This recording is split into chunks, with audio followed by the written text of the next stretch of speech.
Itong dalawa, itong anong pangalan nito? I don't even know the names of this.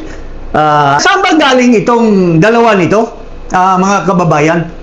Ha? Hindi ba nakinabang ito? Sumipsip ito sa itlog ni Marcos. Kaya lang, nasipa dahil inaway nila yung First Lady, alsa balutan ito lahat. Tapos ngayon, ay walang mapuntahan, outside the bakod, biglang nilapitan yung isang puting buhok na tauhan ni Duterte at nagkaayusan yata, biglang naghahari-hari ngayon sa mga organization.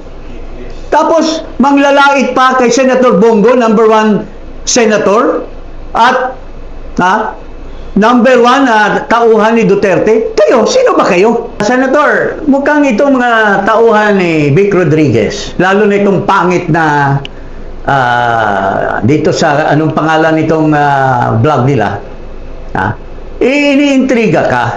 Parang pinapaaway pa kayo ni Baste. Sabi ni Senator Bongo, walang ganon. We are good friends with Baste. Pero kung pakinggan mo itong kumag na ito, itong tao ni Rodriguez, ay parang baguhan lang sila sa grupo. Kami ni Bongo, kami ni nilang mga cabinet officials ni President Duterte, matagal na po kami. Kayong mga bagito, nagbayad lang naman kayo para makapasok kayo sa mga Duterte, trumaisob.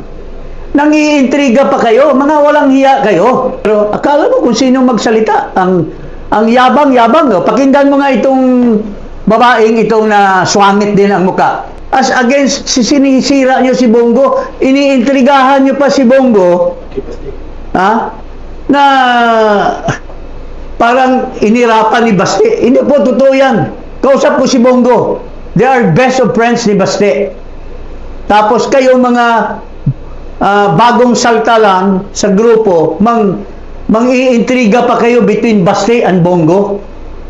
Napakasira ulo mo, ma'am. Thanks for watching, guys. Subscribe now for more updates. Lemon Logic PH po. Naglilingkod.